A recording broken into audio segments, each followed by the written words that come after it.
for joining me on today's episode of the 50th edition of your Health Matters program. I want to say thank you so much for everyone who has been supporting the program. Before we go into today's program, my name remains Labake, also known as Elizabeth, the anchor of your Health Matters program. Welcome on to the 51st edition of your Health Matters program. Today I have with me Dr. Ademola Alaya. Please introduce yourself to my guests. Please unmute and introduce yourself to my guests. Thank you, Labake. Good evening, everyone. My name is Dr. Laya. I work with NHS as a psychiatry registrar, specializing in general psychiatry and old age psychiatry. And thanks, Labake, for inviting me for this. I'll talk on dementia, which is quite an interesting topic, and I hope we'll have a good time tonight during this conversation and this educative program. Thank you. Oh, thank you. So, as I said, today's program is dementia. So, Dr. Ademola, when we say dementia, Dr. Olaya, what do we mean? Um, Firstly, the term dementia is quite an interesting topic, like I did mention. And I think one of the things that makes it very interesting is the significant health burden that it contributes to the old age population. And obviously, that's one of the reasons why there's been so much keen interest in research in terms of developing treatment options to reduce this burden in the word dementia is actually from a Latin word called demens, and it basically means out of one's mind. So dementia is quite a broad term, and it involves quite different brain disease, and it's an umbrella term for a progressive brain disease that affects uh, the cognition of an individual, and it's quite severe enough that it would usually, to be defined as dementia, it needs to like impact on the person's functioning in terms of day-to-day activities and the activities of daily living. And when we refer to cognitive functioning, it could involve things like memory, language, and speech, and other things like working memory, thinking abilities of the individual. So it involves quite a lot of um, things that involves cognition that allows the person to like do their day-to-day activities effectively. So that's what they mentioned. So it's quite a broad term, and obviously there are different types, which I believe we'll still talk about during this conversation. Oh, thank you. I think that is actually well explained in terms of everyone. I know the word dementia is not actually new to us. So, Dr. Olaya, what are the signs and symptoms of dementia? How do we know that someone has it? What are the signs and symptoms? Thank you for that question. So for the signs and symptoms of dementia, I think one of the easiest way to remember this is to use an acronym. I mean, people use different acronyms, but one of the easiest one is a couple of A's, which I would um, I would peg to five A's for the purpose of this conversation. So the first one is amnesia, and this would involve difficulties with memory. So for people with dementia, we usually notice is they have difficulties with their memory, and this usually starts with the ability to recall recent events. And as the disease progresses, then this involves the ability to recall things from the remote past. So it's usually like could be as subtle as forgetting dates, forgetting like misplacing things within the home, and gradually it does progress to like things from the past, like forgetting their anniversaries, birthdays, and things like that. So it's usually a progressive illness. So the first stage, like I said, is amnesia, and the second one is aphasia. This basically involves language and speech difficulties. And for the language and speech difficulties, it could involve difficulties with comprehension or difficulties with ability to express themselves appropriately. And obviously, this would be something new for the individual, not something that has been there lifelong. So the next A will be um, will be agnosia, and this would involve like difficulties with ability to recognize objects or recognize the names, and this could also extend to difficulties like recognizing faces, recognizing places, and that's at the same time that involves when people can like mix up faces of people. People with dementia, when they start mixing faces of people, can recognize names or common objects that they would normally not struggle to recognize in the past. So the next aid, the fourth one will be apraxia. This would usually involve difficulties with motor skills and sequencing actions. This would involve things like people with dementia with this symptom, they could struggle with things like buttoning up their shirt, tying their shoelaces, and things like that. But anything that involves motor skills. Then the last one will be like any other symptom, basically, and this would involve things like mood changes, anxiety problems, and some of the symptoms you can also find in other. It could be associated with other mental health problems as well, and it could also involve things like hallucinations when they're having some, when they're experiencing a false perception in the absence of a stimulus, and they could also have delusion and the like. So those are like, so that's the easiest way that I think it would be easy to remember the signs and symptoms. The other symptoms, but that 5 years tends to capture like most of the key Yes. symptoms of dementia. Wow, that's actually well explained. I know earlier on we were talking about types of dementia. So I know you've mentioned briefly to say we have different types. So how many types of dementia do we have? So so we've got various types of dementia, but there are more common types that account for like 95% of all dementia. Then there are the very rare types that is less than 5%. So I think it's and I think it's more often than not we tend to like talk more about the common types. So I mean, for the purpose of this conversation, for this talk tonight, so we'll talk a bit more about this common type. So the first one I would like to list is the Alzheimer's dementia or dementia of Alzheimer's type. That's like the commonest, and it accounts for like 70% of all dementias in older people. Then the second one is vascular dementia. And we also have the Lewy body dementia. Then we also have frontotemporal dementia. So yeah, and obviously, like I said, there are other like Different ones. less common types. Yeah. So the most common one, which one do you think? I think you said it's which most common one. Which one? I know you said Alzheimer or something earlier on, or vascular. I can't remember. Yeah, Which yeah, that's right. which one is Alzheimer's dementia is the commonest. the Yeah. most common within the black minority? Is that the most It's common still one? the Alzheimer's dementia as well. Is the across board, across all the ethnicities. So It's still the Alzheimer's I dementia that is think commonest. that will lead me to the next question. What is the causes of this dementia? Is there any So, factors, any reasons? so I'd rather say more risk factors rather than a specific cause because it's more like a multifactorial thing. It's not just one single factor, but the single most common risk factor for all types of dementia is age. So the older a person gets, the higher the chances of them developing dementia. Wow. Another known risk factor is genetics. For instance, if someone in the family has dementia, then there's higher chance of the person, specifically first degree relatives, there's a higher chance of the person also like developing dementia. Then there are other risk factors that has been identified, things like smoking, um, heart problems, cardiovascular risk factors in general, like obesity, disease, history of heart attacks, or any cardiovascular risk factor, basically. Then, then, however, there's been some factors that have been identified as protective. One of them is regular exercise. That's one of the things that have been identified as protective factors.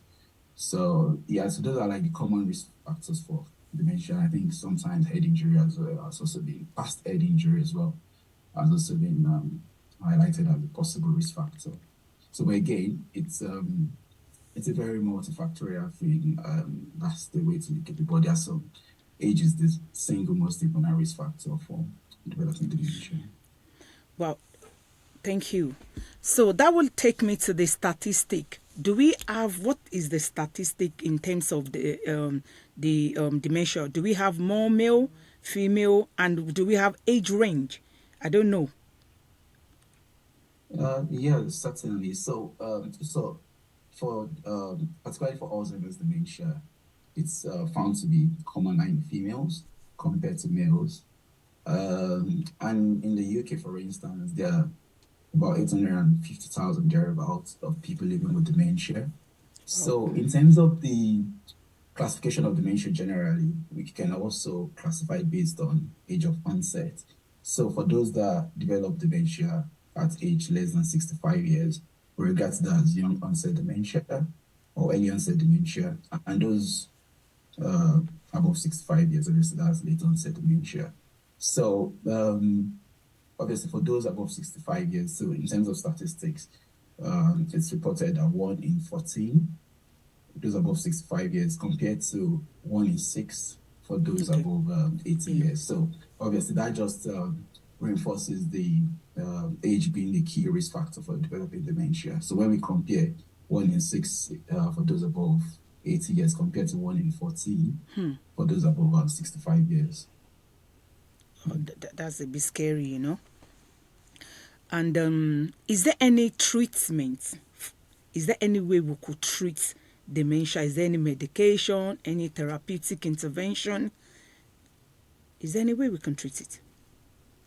Um, Or is it I mean, curable? obviously, Let not me to put it. start with okay, not to start with the negative one. Unfortunately, it's there's no cure for dementia because yeah, there's no cure for dementia, particularly those the common ones that we've talked about. Although there's some reversible causes that sometimes could improve, but the key ones we're talking about tonight, there's no specific cure for them.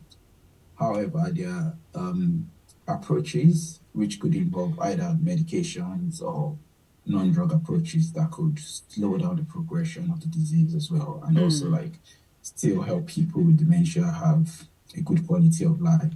So, obviously, in terms of drug treatments, uh, the first thing we'd always look at is what type of dementia is it, because Okay. there are some types of dementia in which there's no drug treatment is recommended, like vascular dementia, for instance. Let's look in. There's no drug treatment recommended, and rather what is recommended is to treat the risk factors that's predispose that person to developing the dementia, that particular type of dementia. So that would involve things like good control if they're diabetic, would recommend good control of their diabetes. If they have high cholesterol, would recommend good control of their cholesterol, either with medications, diet, and other lifestyle factors. And obviously, if they smoke, if they don't engage in regular physical exercise, the Alzheimer's dementia, or the Lewy body dementia, for instance, that's why the Alzheimer's one, the drug treatment that is approved for treatment of these types of dementia. And there are quite a number of medications, and we would usually recommend the medications based on the severity as well. Okay. So there's one approved for mild to moderate dementia. There's another one approved to yeah, if it's they're based on the type of dementia, if it's the type that medication is approved for treatment of. Wow. So I think for what advice can you give to people who their loved ones is actually having dementia? Let's digress a little bit. You know, there was a video I had somebody sent to me. The reason why we're treating this topic, one of the fans sent a video truly because when the older women started saying things that are Mm, actually not making sense, they tend to label them with something, a sort of witchcraft or something.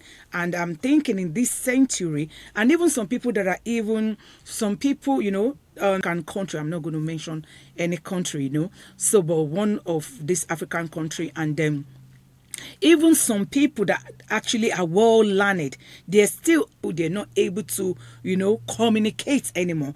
Sometimes they're lost in thought. So what advice can you give to families of people who are actually struggling with their loved ones having dementia or developing dementia? Yeah, thank you for that question. I think the first thing I'd say is it's a very challenging situation. I mean, diagnosis of dementia can be very challenging, firstly for the individual as well as for the family and carers. And um, in terms of advice or things to do for the loved, I think the first thing is to ascertain those changes. So ones like I did mention in terms of symptoms, once there's things like difficulties, ability to recall things, and there's some impairment in functioning. People can't do things they would normally do themselves. They're getting more forgetful. They're forgetting the food on like leaving the food on burning the food. I mean, it could be symptoms as severe as that sometimes, or misplacing their keys and all. Like people should take their loved ones or people that when they've noticed those symptoms, particularly in the elderly, they should get proper assessment for them in the hospital or by a qualified professional to really assess them and ascertain what the situation is. I think that's the first step rather than attributing it to some other needs. And it's important to also state that having dementia is not a natural part of aging process because obviously the those cognitive deficits it's out of proportion of normal aging process, and obviously the functional impairments as well that accompanies those deficits as well. So it's also good to like ascertain that because there are instances where people would ascertain those difficulties to normal aging, whereas there might be something beyond the normal aging process.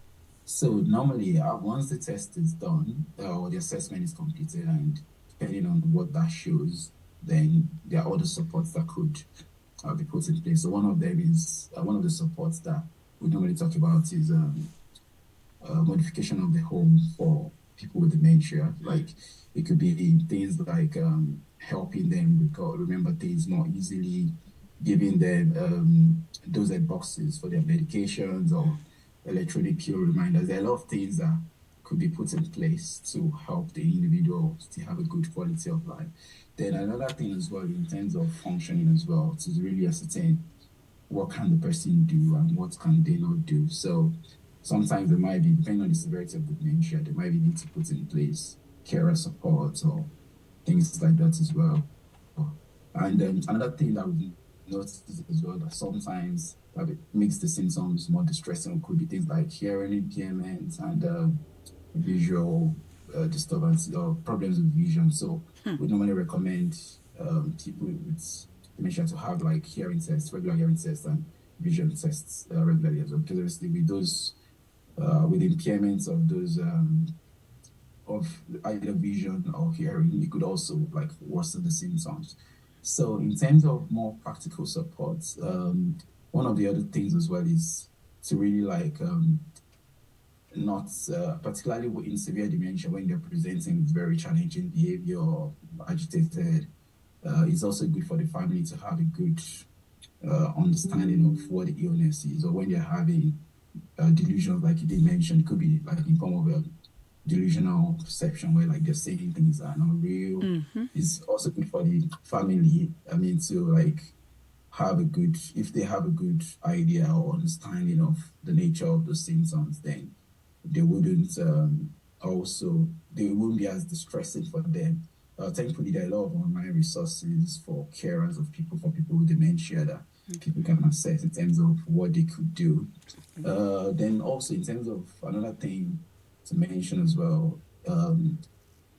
where I think sometimes the carers could struggle will be like when they see people recline in terms of their functioning. Sometimes it's so difficult, and they could rather than use calm, reassuring words for them, they could um, they could be a bit more harsh towards them, or they might not relate to them very well. They might be focusing on things they are not able to do, And rather than focusing on things they're not able to do, it's better to focus on what they're still able to do and build on that. So those are like maybe practical support, and there are also like a lot of support groups for carers as well that people can join, where you have other people caring for people with dementia, how they navigate the processes as well. So it's about like those practical support, but the main thing is getting the assessment done, because it might be those that the type of dementia that could be the progress could be managed with medication, but if there's no formal assessment to confirm that, it will be difficult to ascertain what it is. And yeah, Yeah, so thank you that's so what. much. I think to all my viewers out there, I think it's actually not a good experience according to what the lady actually emailed me. And one other question I want to ask Dr. Lai is that, you talked about managing some actually dementia with medication. You Yeah. know, like for cancer, there are stages in cancer. In dementia, do we have stages whereby is there a limit to when the medication can stops working, or it's actually like it will keep working, and will you know when it gets to a stage whereby it's progressing to a stage, do you need to stop the medication, or people just need to carry on taking the medication? I think like most illnesses, there's always one could classify them based on their severity, and I think same applies to dementia as well. Okay. In terms of classification, we look at mild, moderate, and severe, and the medication that we would normally prescribe would be based on the severity. Like one of the medication is reserved for those with severe dementia, because Okay. obviously like and there's another one that is approved for mild to moderate dementia. Okay. In terms of when to stop, I mean, that's ideally once the medication is started, there should be like periodic reviews as well to see if there's any improvement or if there's worsening of the symptoms. And obviously, with periodic reviews, one can pick up that, oh, it's getting worse.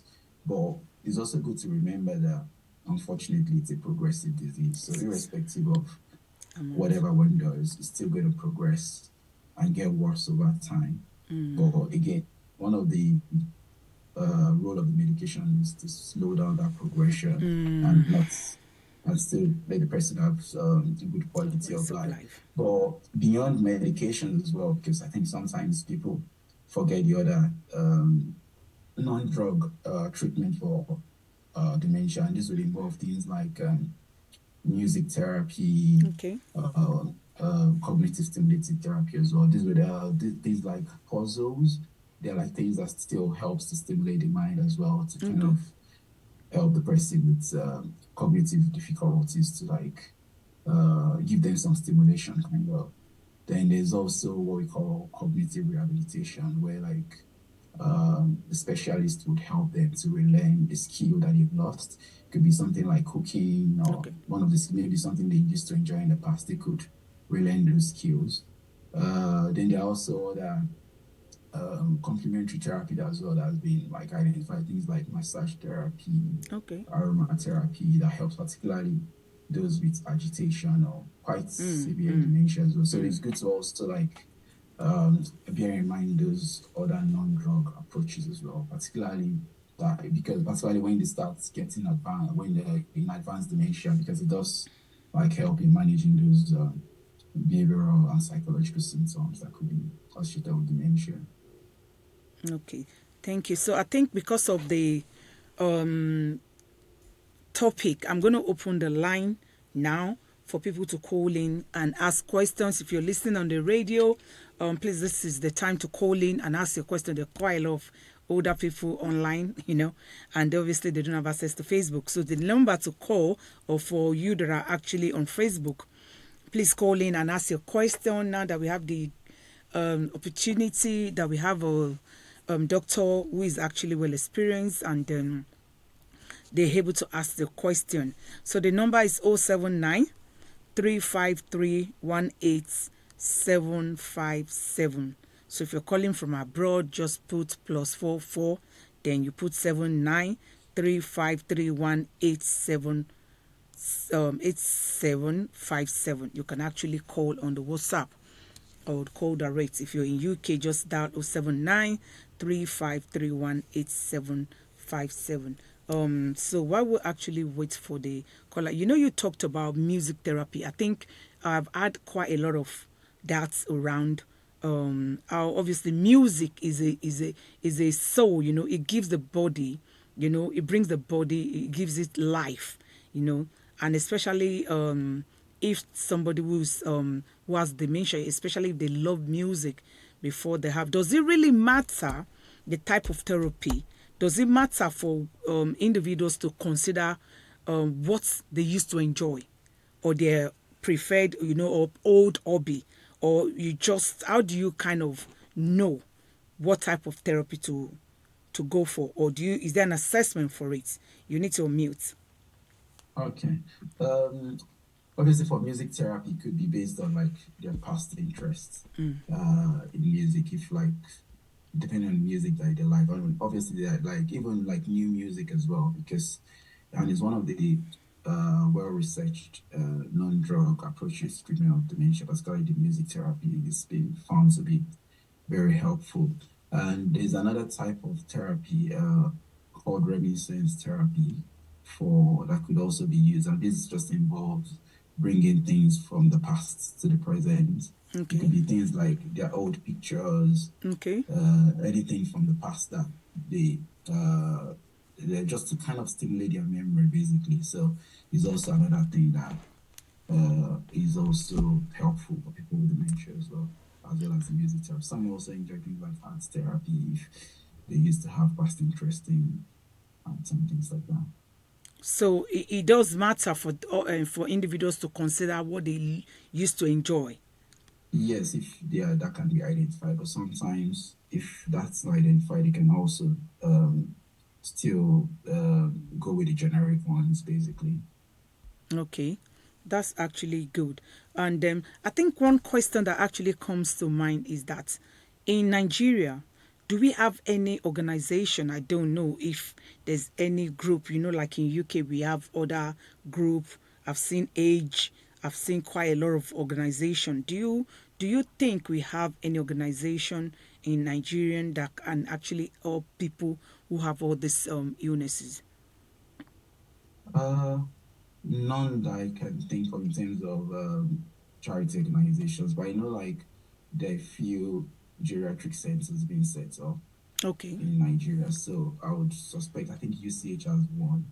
Oh Okay. no, that's UCH in Ibadan. And I think some other private geriatric centers as well are being set up as well. So I would suspect dementia assessments and management will be one of the things they will be dealing with. I guess part of dementia assessment will be like providing all those other psychosocial support. So yeah, but I think if you are coming up, or those are like the two I have on I know for you say they have a is it I think gerontology center there. Yeah. Oh, I I think think so. that's actually that answer. So I think the doctor has answered the question somebody just sent just now. That please, you can go online, search the UCH in Ibadan and ask questions. So obviously we'll make a bit of inquiry. We can post later on the group under the video. And I think you did mention something about genetic that kind of give me a bit of concern. So if somebody in the family has dementia, so are you saying it increases the chance of other people within the family? And what can you do?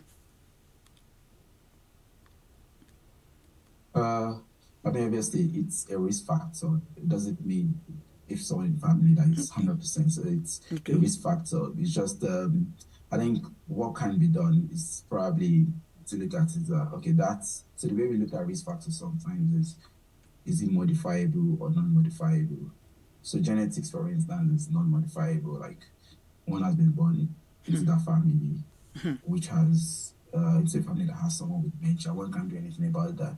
So rather what one can think about is the modifiable risk factors that would involve things like having a healthy lifestyle to avoid any cardiovascular illnesses or not smoking, engaging in regular exercise. Those are like modifiable risk factors. One can obviously age, for instance, is non-modifiable. Of I mean, course. Of with course. time, everybody, there's going to be like people want to grow old. So Mm. there's nothing one can do about that. But the other bits, so one can work on those other modifiable risk factors. Yeah. Thank you. I think that's actually be relieving. So if I understand what you said, so if actually somebody is actually they have, but to even obviously you will know, isn't it? Because some people actually might not know if there's anybody in their family that has it. You understand? And I think the Yeah. next question that I have, Dr. Lai, is actually like, um, we know what you stated when you were talking about the signs and symptoms earlier on, a bit of what you stated and listed, we individuals go Yeah. through them in terms of, not really like memory loss, a bit of forgetting things, a bit, but at what point do you think you need to start doing, going for an assessment or getting concerned? Um, I mean, if you ask me personally, I would say as early as possible because I mean, I know the topic has been on dementia, but there's another concept or another term now, or called mild cognitive impairment. So there's some people that they have memory problems in their memory, Okay. but there's no impact on their day-to-day functioning. They're still functioning, they're still going about their normal day activities. Some are even in employment. Okay. They have like they're doing their normal jobs, but they already like have problems with their memory. So that's mild cognitive impairment. Even though there is no like treatment for that anyway at this point, but it's just like what they do is like they're being placed on periodic reviews to just see uh, if it eventually progresses to dementia. So I would say, if you ask me when, I would say once the symptoms are noticed, particularly in elderly population. I mean, obviously, the younger person as well would probably even be more worried if someone young was struggling with like their memory. That was even more concerning. But obviously, even like once there's noticeable decline in memory, and then we have a questionnaire called IQ code that Redditor can also complete as well. That gives like an idea of what things were compared to a few years back. So those are Okay. like objective things people can also use to like ascertain if there's a clear-cut decline in their cognition. Okay. And I think you've actually, yeah, I know the topic's about dementia, but it's kind of interwoven because obviously before anybody can have dementia, it is going to start with their cognitive reasoning impairments. It's going to all start from that part. So it's going to start from that part. I think, I hope, okay, internet is fluctuating. So I think it's going to start from that part. And that makes it relevant to what we're talking about. So you said some people do have memory problem. And I think because I was going to cite an instance, there was a lady, couple of years that they actually I think the assessment she went for, and she was in her 50s. So the next question I'm actually going to, in from your experience, what earliest age have you seen that people do have dementia? Or because I think it was around 5 or 6 years ago, and the lady was in her 50s, Mhm. and by the time we were, she has depression, you know, and obviously by the Mhm. time we were reading her notes, then we realized she was just had a recent diagnosis of dementia. And I was like, ah, wow. So, what is from your experience, what's the youngest, or how do you put it, the kind of age? Because, things happen because in the 10, 15, 20 years ago, dementia, when you mention dementia, we're looking at 65 and above. Yeah. The imagination, the thought that comes to mind is that we're referring to people with a really good age, 65 and above. You're looking at 70, 80, 90. But now, what's changed? So I think well, the first thing that comes to my mind with that question, I think obviously when you look at it, the one of the things I would say has changed is more obviously more access to healthcare services. That's one, and in terms of the uh diagnostic accuracy as well. Like there's more like there's more tools Mm. to like diagnose dementia compared to like what it was many years ago. That's one thing. So in terms of age, um, I mean, obviously I mean, I've seen cases of early 50s, like you rightly said, and there are also younger people as well. But I think that's also quite common in people with Down syndrome, where they can develop Mm. dementia much earlier. I mean, that's part of the genetic predisposition of people with Down syndrome. So they can also develop dementia at a very much younger age, even earlier than the 50s. And Oh. there's a particular type of dementia, which is common in the younger population. That's the frontotemporal dementia, which the degenerative changes happens more in frontal lobe and temporal lobe. So that particularly is quite common in people who are much younger compared to the Alzheimer's dementia. So the type of dementia also kind of determines uh, in terms of the age of onset as well. Those are like critical things to think about. Then there's all the genetic predisposition as well, the genetic factors. So in a nutshell, it looks like it's not like is people know people don't used to check or assess themselves on time. Yeah, So because they could yeah, live with this issue for a long time. yeah. So it's not like Yeah. anything has changed. I think that makes the point. So I think what we're saying in a nutshell is that the fact that people have dementia early now, doesn't mean it's actually it's something that's new, that's actually just happening. So I think what Dr. Olaya is saying, if I understand what you're saying, is that people were actually not coming to get the assessment before, but now people are open Yeah. to actually come forward. And I think we have a caller, so we pick the caller and we continue. Hello, you're welcome to today's edition of your Health Matters program. Hello, good evening. Good evening, Miss Elizabeth, and good evening, Dr. Olaya. It's good to have you here, and I'm really, really pleased about the topic, dementia. I think most people, especially the Africans, we Africans, I can say, we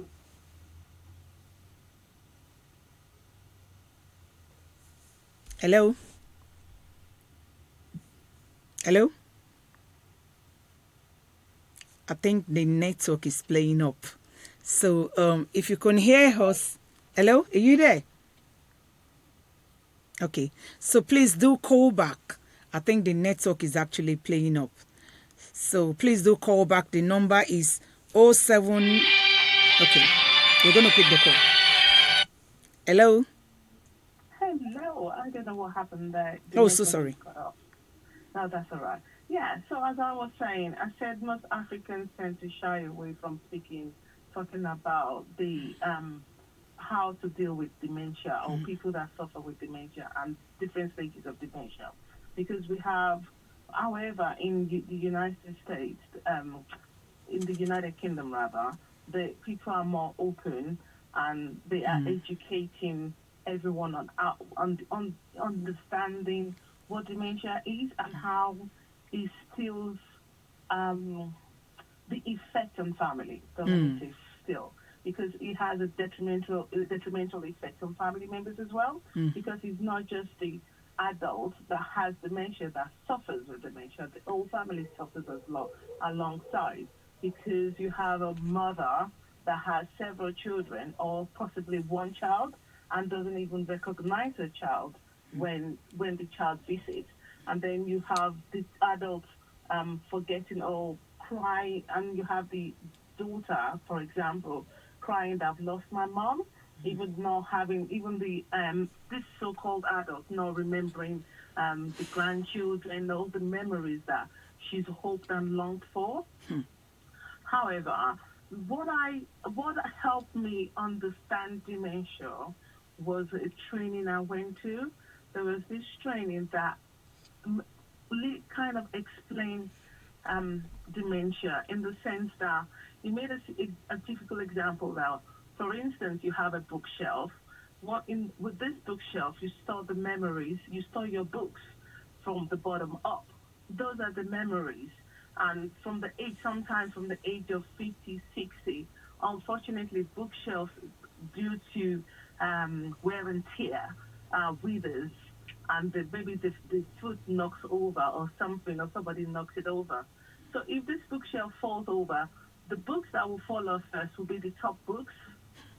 So those are the most recent memories, and that's why when I think with Alzheimer's and possibly Lewy body as well, that people lose most recent memory. They don't have, they're unable to retain information and make informed decisions from this information. So I did explain that when the books fall off, so some, like we have some people regress back to their youth, younger days, and then, and I say, when you're in your younger youth, your youthful days, you don't want somebody touching you, and that's why some people get really aggressive, like, when the carers care for them, and they're trying to provide personal care, and then you have them fighting and, trying to, don't touch me. And I think if we kind of educate ourselves and we withdraw from the stigma, and just try to help everybody alongside.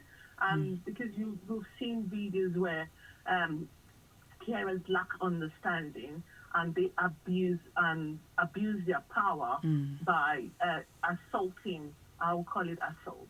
The dementia, the adults with dementia, which sometimes it could be due to anger and frustration, because they feel like, oh, I've looked after you, you call me racial names, you call me different names, you insult, they just use that anger.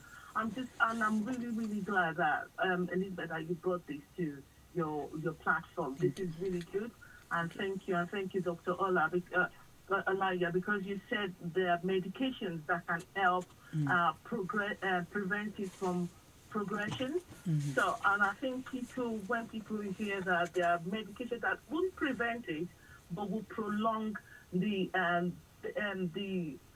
deterioration of the adult's life, that will help them have more time and engage and just focus on what is now rather than the future or whatever. But yeah, sorry for going on, but thank you so much. No, that's actually really good contribution. Thank you so much, because and I think the whole essence of this program that I normally actually explain is to actually empower people and encourage people and give a big shout out to those people who are going through looking after people with dementia. It's hard work, and we've actually seen quite a lot of videos on social media whereby carers are actually doing what you just explained. So, and I think it's very, very important for people to understand. And I like the analogy of the bookshelf, because when you understand somebody, the patient or the service user, why they are actually doing something, you will know why how to look after them. But when you see them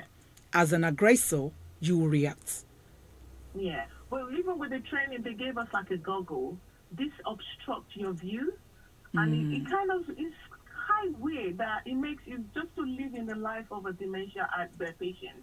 Because then the reason why they put their cup, they're making a coffee, like they're boiling the kettle to make a cup of tea or coffee. And then they forget, like, what am I doing here? And sometimes I'm like, I go in the kitchen and I come back, I'm like, I hope I'm not started to make But, it's just kind of putting ourselves, like you said, in that person's shoes, like, they don't want to be in that situation, but understanding, educating ourselves, and then being more empathetic. But yeah, thank you so much. Really appreciate you both. Thank you. All the best. Thank you so much. Thank you so much, Kola. That was actually awesome, And like I said, I think the number to call again is 079 3531 8757. So can we have one of the admin put the number online, please? And I think the caller actually just took the word out of my mouth, because the whole idea of bringing and talking about this dementia is actually about somebody actually asking what is the treatment, and I think they got the information they needed. And please, if you have any topic you want us to treat, you can just send an email to info.healthmatters@yahoo.com and state your the topic, and I will always get somebody to come and educate us and explain, and we can ask questions. So, Dr. Loya, there was a time I was actually working in dementia and challenging units, talking about 2016. You know, you know, being at that time, I didn't understand why I would want to serve you. I obviously I understand I'm working in mental health, and at some points, I didn't understand why somebody who is very nice to me today will just change their mood and become aggressive. So it took me a bit of time to kind of, study, and I realized it's not like they're actually just doing that to the professionals. So there are times that this individual, the family will come. And when we say the family is here, and this individual will look back and see them and walk away. You see the family, it's so painful, when they leave their home to come and see their loved ones, maybe their father or mother, and at a point, then when they will spend some time thinking, and we because of that word is mostly one-to-one, all of them, because they like walking around, and if you know their presentation. So it's a nursing home. It's actually NHS, but it's one of more or less like, so they walk around. So we have one-to-one, staff working with them. And after a while, the family will wait, they walk past them, some of them will, talk to them. And later when they now leave, it could be maybe tea time in the evening. Maybe take time in the evening, you actually just see the you just see the patient to come back and said, I've not seen my family today. And we'll be like, no, they were here. And there will be argument and argument. We'll say, no, they were here. So, I think at a point, what we then realized we did was that when they come and the individual patient is not able to actually acknowledge or understand the family, we'll tell them to do a video. You understand? So whenever they get home, they will call the land phone, they will play the video, they will speak. Whenever they come back, they're able to recognize, because it looks like, so I think the next question is, why do they have mood like that sometimes they are able to remember some things, sometimes they can't remember anything? Why?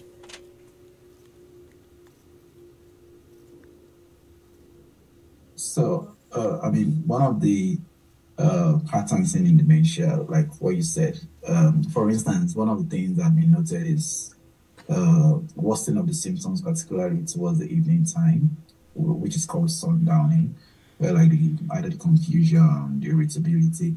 So the other bit as well is the other associated symptoms of dementia, for instance, the mood changes. So that's I mean, that's one of the things common in dementia, same with anxiety as well. And it's all part of the degenerative process that is happening in the brain as well at that time. And unfortunately, like I did state early, that it's progressive. So initially, when someone gets diagnosed with dementia, they might not lose, they might still be able to recognize the family members, but more often than not, when it becomes advanced or when it becomes more severe, then they might lose that ability. Then they might develop what we call behavioral and psychological symptoms of dementia. That's where you find things like agitation, being aggressive, and then all the rapid mood changes. Then some might even have other symptoms, feeling paranoid and the likes, or hallucinating, even full-blown hallucination as well. So those are like things that could happen with, but of course it's as part of the management, identifying those appropriate, individualizing the approach to care as well is something that helps. So like you did give the example where like you're able to like ask them to take a video, show it to them much later. Those are like approaches in which you've been able to like individualize care for an individual, for the person suffering from dementia. So it's always important to like really tailor the care to the individual rather than just going generic to to know what works for that individual basically. So there is a question on the Facebook. I will ask one of the admins to actually read it out so that we can get the doctor to respond. Pathologically speaking, I think dementia is a progressive decline in cognitive function due to damage or disease in the brain beyond what might be expected from normal aging, from your explanation as I'm able to coin it. My question is, which area of the brain is particularly affected? Did you get that, Dr. Laya? Yes, I did. So, obviously, I did mention that there are different types of dementia. Um, the easiest way to think about it is um, because it's a neurodegenerative disease, like there's a degenerative process happening in the brain. One of the common areas affected is what we call the hippocampi, which is one of the parts involved in formation of new memories, typically for Alzheimer's dementia. However, some can also have other um, degenerative processes, like those with vascular dementia. That typically involves reduction in the blood supply to the brain, which causes damage to the nerve cells that is involved in, which cause disruption to like the memory, the whole memory pathway. So then frontotemporal, like I mentioned, that involves more of the frontal and temporal lobes. However, there's some other subtypes as well. Some other parts of the brain could be affected. There's a type of dementia in which it could actually affect the occipital cortex, which involves like the pathway involved in vision. So basically, it kind of extends with time. It involves like different areas of the brain. Yeah, that's what I would say. But typically, the memory areas are like the critical ones, even in terms of neuroimaging. Those are like critical areas people look out for. Then obviously the vascular changes as well that could happen as well as part of a dementia illness. Those are like key things to look out for during when looking at the neuroimages of people suspected to have dementia. Thank you so much. I think the my father in the Lord that has the question, Professor Adeniji, is actually online, and they can hear the response. Thank you. There's a nice one. Thank you so much. So, and I think there are quite a lot of questions, online that probably after the we finish, Dr. Olaya, you can put in your question under the video. Even if you remember later, Dr. Olaya will be kind enough to help us to respond. We'll tag him on the video so that he'll be able to come back to it. And we'll probably do a bit of work in terms of what support do we have in Nigeria. You understand? And I think we'll give a bit of answer. So I know it's a very, very sensitive topic. And that's why we decided to not to mention the individual that actually asked for the question. So the individual actually is actually asking that, here in UK, people always have a wish whereby they do like do not resuscitate when they actually before they get into the dementia state. So before they get to the dementia state, so this individual said the parents already have put that in place, and however, because she's also a colleague, however, when we then went to a training recently, basic life training, and in the basic life training we were told that even if a patient have do not resuscitate in place, if they actually now have a side effect, so this patient, the grandparents, is that one of the grandparents is on medication and now reacted to the side effect of the medication. You understand? And I think he actually just fainted. You understand? And she now asked that the basic life trainer told us that irrespective of do not resuscitate in place, because the patient reacted to side effects of the medication, they needs to be resuscitated. But the family, you understand, did not want that to happen. As a professional, I know I've actually debated because that's the email I just received. So if as a professional, the family already said this is actually in place, and bear in mind, I've seen because I just did my refresher recently. I've seen the form do not resuscitate. There are some tick whereby what you can do and what you cannot do. But the family are bent on no. What do you advise? I mean, obviously, like you said, it's not directly related to dementia, but I think my understanding it's quite important though, because obviously some people with dementia, for instance, they have advanced directive of things they would want or things they would not want and things like that.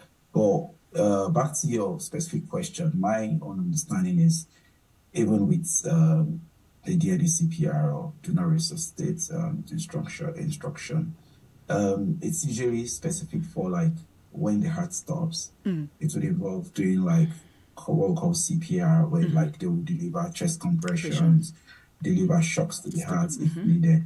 However, if they were unwell from any other cause and they didn't get to that point where the heart has stopped, they would still treat them.